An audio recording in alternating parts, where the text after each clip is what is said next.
Ok, hermano, una vez más gracias a Dios que nos da la oportunidad de volvernos a ver por este medio y poder compartir con ustedes este mensaje de la palabra. Como ya les dije, en este mes de febrero vamos a estar tocando el tema de la iglesia. Y quiero ser enfático, como ser incisivo, insistente en la necesidad, ¿verdad?, de que todos desempolvemos este concepto de la iglesia. Porque para nadie es una sorpresa de que la iglesia es el baluarte o la fortaleza donde la verdad del evangelio está siendo proclamada y donde se sostiene es en la iglesia. Si la iglesia pierde su concepto, entonces pues la verdad se desdibuja dentro de la sociedad, dentro de la prédica de los ángeles, de los mensajeros de Dios. Esta verdad, por lo tanto, debemos mantenerla pura, pura, ser celosos en eso, hermano. Eh, a veces nosotros como que no nos han enseñado mucho acerca del valor de este concepto, de la iglesia. Ya hemos dicho anteriormente que, bueno, la iglesia es de Cristo, porque Él dijo mi iglesia. Mi iglesia quiere decir que es un posesivo de Él como, uno, como fundador de la iglesia, ¿no? Segundo, como el que construye la iglesia. Él es quien la levanta. O sea, si nosotros somos quienes decimos ser hoy día, solamente hay una causa, ¿me entiendes? Y es Cristo. Cristo es la causa, es el por qué somos hoy iglesia. Entonces, dos, se sostiene es por una sola causa, que es Dios. Vosotros que sois guardados por el Espíritu de Dios. O sea, la iglesia es y se mantiene como obra de la bendita gracia de Dios. Así que para ello, nosotros si nos remontamos un poco a la historia, nos damos cuenta que la iglesia ha sido, bueno, litigada, afrentada, mancillada, descoyuntada. De muchos adjetivos podemos hablar ahí en la historia. ¿Para qué? Para que no es cuestión de las personas que la constituyen, sino lo que la iglesia predica. Y la iglesia predica ¿a quién? A Cristo resucitado. Ahí está el punto. Esa fue la gran defensa de Pablo en el libro de los Hechos, que precisamente él predica a Cristo resucitado como el fundamento de nuestra fe. El fundamento de la fe cristiana está en la resurrección de Cristo. Por eso Pablo, cuando escribe a los Corintios en el capítulo 15, en el verso 16, él habla y cuestiona o condiciona si realmente esta resurrección no fue tal. Entonces vana es nuestra esperanza, vana es nuestra prédica, seguimos siendo pecadores, seguimos estando en la misma condición que estaban antes, porque Cristo no resucitó. Pero en el verso 20 dice, más Cristo ahora ha resucitado. Primicia de los que duermen es hecho. De tal manera que el fundamento de nuestra fe, para que no sea vana, para que sea una fe fundada en la verdad, ¿verdad?, como lo dice el apóstol Pedro, que nosotros tenemos una fe preciosa, una fe más valiosa que el oro y que la plata, una fe que será hallada en gloria y alabanza cuando Cristo sea manifestado en gloria. ¿Por qué? Porque los que guardamos esta fe seremos manifestados en gloria como Él está en gloria. Amén. Entonces, nosotros no podemos predicar un evangelio diferente. Esta es la buena noticia. La buena noticia que predicamos es que Cristo ha resucitado. Así que tenemos nosotros algo que el común no tiene. ni puede tener, no hay manera, no es potestad nuestra, ni se la quitamos, ni se la robamos, sino es que no lo pueden tener. ¿Y qué no pueden tener? Una esperanza viva, ¿verdad? El apóstol Pedro dice que nosotros, bendito el Padre de nuestro Señor Jesucristo, que por su gran misericordia nos quiso renacer para una esperanza viva, por la resurrección de Cristo entre los muertos. ¿Cuál es la esperanza, el fundamento de una esperanza viva? El hecho, ¿me entiendes? No es el pensamiento, no es la idea, no es la tradición. El hecho de que Cristo ha resucitado entre los muertos. Y eso es para una esperanza viva y una herencia incontaminada, inmarcesible, inmarchitable que tenemos en los cielos, reservada para vosotros que creéis en Él. Entonces, ese es el concepto que nosotros tenemos que tener claro en la prédica de la iglesia. La iglesia no puede predicar un evangelio diferente. El apóstol Pablo dijo, ninguno que venga con un evangelio diferente al que ya les he predicado, no le crean. En 1 de Timoteo capítulo 3, verso 16, dice que el misterio de la gracia consiste en que Dios ha sido manifestado en carne. Dios ha sido manifestado en carne. O sea, y este es un misterio, ¿verdad? ¿Cómo aquel, como dice el salmista, que ni aún los cielos de los cielos los pueden contener por toda su gloria, ha podido habitar en un cuerpo humano? Pero Pablo en los Colosenses dice, porque en él habita la plenitud de la deidad. O sea, toda la plenitud de la deidad habita en él. Y no solamente porque Pablo lo dijo, es porque Cristo también lo dijo. Allá en en Juan capítulo 14, verso 9 dice, el que me ha visto a mí, ha visto al Padre. ¿Cómo pues dices tú, muéstranos al Padre? O sea, por eso es que nuestro evangelio, además de, es como una espada, ¿verdad? Como una piedra que destruyó aquella imagen que vio Daniel, aquella imagen que destruyó, que desmenuzó. Es algo destructivo para lo que el mundo establece. Pero es una esperanza viva, es la vida eterna para los que han sido escogidos por Dios para vida eterna. Así que la iglesia como tal no puede predicar un evangelio diferente a este. De hecho, quienes constituyen la iglesia o quienes conforman la iglesia, vamos a definir esta tarde ese concepto. Quienes constituyen la iglesia son aquel grupo escogido por Dios. Escogido por Dios, como dice Romanos capítulo 9. ¿Verdad? Que Pablo dice que Dios es quien escoge. Del capítulo 9, el versículo 15 en adelante, usted ve esa reseña de que la escogencia es de Dios. Y como dice el Señor Jesucristo en Juan capítulo 15, el verso 16, no me escogisteis vosotros a mí, sino que yo os escogí a vosotros. La escogencia viene de Dios, ¿me entiende? No nos toca a nosotros discutir por qué, ni cuál fue su razón, cuál fue su motivo. Eso no es problema de nosotros. Lo que tenemos que tener claro es el para qué.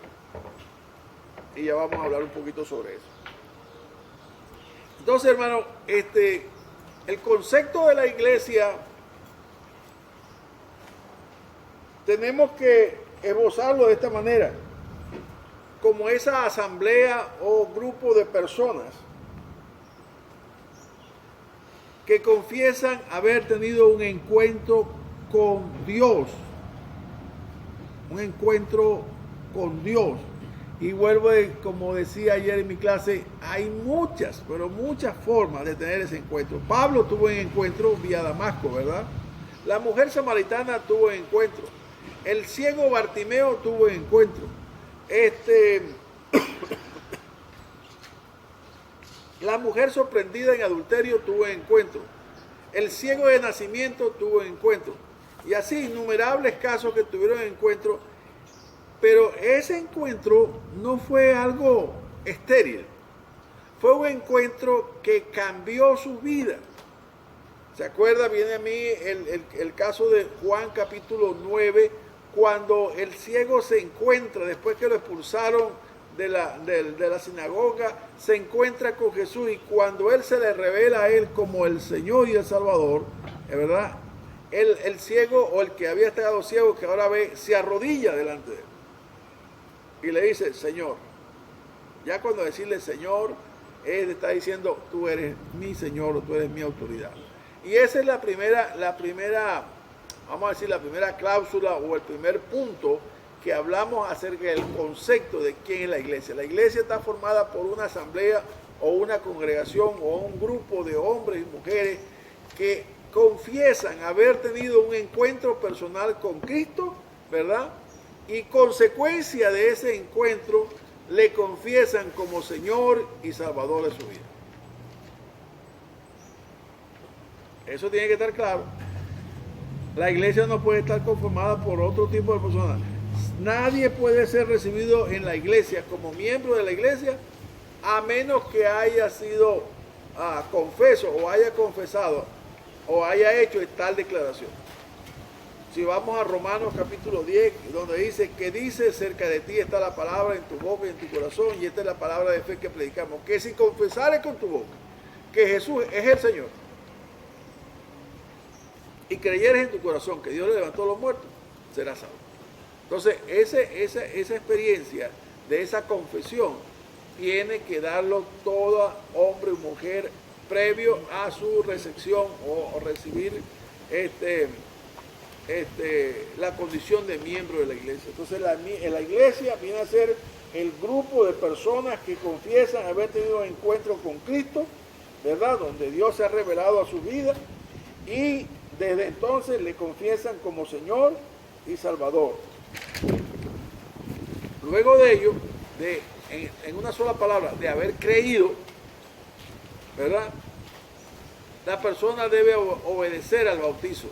Por medio del bautizo, como dice el libro de Hechos, capítulo 2, y los que habían creído fueron bautizados y fueron añadidos a la iglesia. O sea, entonces, mediante el acto del bautizo, es la aprobación de la iglesia para recibirle el primer acto de obediencia del creyente. En segundo lugar,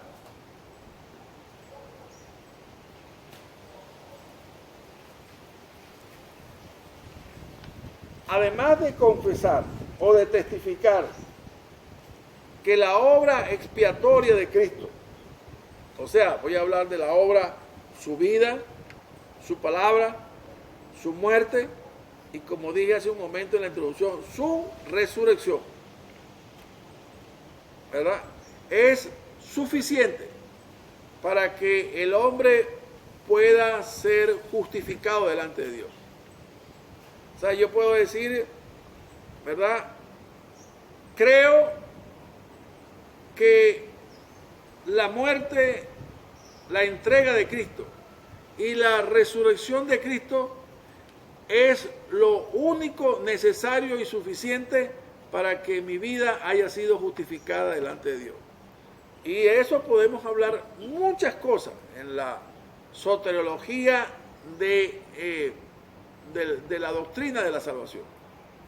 ¿Por qué? Porque cuando yo confieso que la resurrección de Cristo es el fundamento de mi fe y de mi esperanza, cuando yo confieso que la vida, la prédica, la muerte y la resurrección de Cristo es la obra expiatoria por medio del cual Él entrega su cuerpo y su sangre para que, dos cosas, yo pueda tener acceso al trono de la gracia o al lugar santísimo.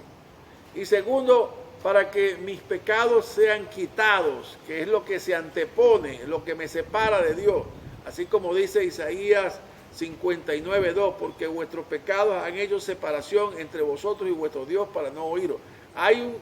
El pecado nos distancia de Dios, pero cuando Cristo, dice la palabra, cuando Cristo derrama su sangre, se cumple lo que dice el libro de Hebreos, ¿verdad? Allá en el capítulo 10, porque la sangre de los toros y de los machos cabríos no quita el pecado, pero la sangre de Cristo fue ofrecida una sola vez y para siempre, para hacer perfecto a los santos. Entonces, ¿los santos quiénes son? Aquellos que Dios escogió y que confiesan Uno, que han tenido un encuentro con Cristo y que le han declarado ahora, confiesan creer en Él y le declaran como Señor y Salvador. Y dos, que la vida de Cristo, la muerte y la resurrección de Cristo es lo único necesario y suficiente para estar seguro de que cada uno de ellos han sido justificados o redimidos del pecado, librados del pecado, comprados con precio no de plata ni de oro, como dice el apóstol, sino con la sangre preciosa o por medio de la sangre preciosa de Cristo, que fue el precio que se pagó por nuestra redención o por nuestra libertad. También que entonces nosotros en consecuencia hemos sido, al haber creído, hemos sido sellados por el Espíritu de Dios, ¿verdad? Para la redención que ha de manifestarse en el tiempo postrero. O sea, quizás usted dirá, bueno, pero es un concepto de la iglesia bastante largo. No, yo lo que estoy es haciéndole como una radiografía a un concepto que puede ser muy corto, pero al hacer muy específico o con esmenuzar bien este concepto, que no haya lugar a dudas o a que se meta alguna estratagema del enemigo para entrar en una derivada de ese concepto. No, el concepto es monolítico, único. El evangelio que tenemos que predicar es que Cristo es el Salvador del mundo, porque os ha nacido en la ciudad de David un Salvador. No hay otra manera. Y la doctrina que tiene que enseñar la iglesia es que nosotros somos justificados por medio de la obra redentora de Cristo Jesús, Señor nuestro. Y en tercer lugar, son hombres y mujeres que declaran con su vida su dependencia de Dios. Y esta es una parte muy hermosa, porque ya ahora nosotros no somos gente engalanada que nos gloriamos en nuestra propia vida de sabernos poseedores del único o los únicos poseedores del Espíritu Santo. No, no. Declaramos nuestra humildad al decir que nosotros dependemos totalmente del Espíritu Santo, ¿verdad? Y de la palabra de Dios para que por medio del Espíritu podamos entenderla y ella pueda ser lámpara a nuestros pies y lumbrera a nuestro camino, como dice el salmista.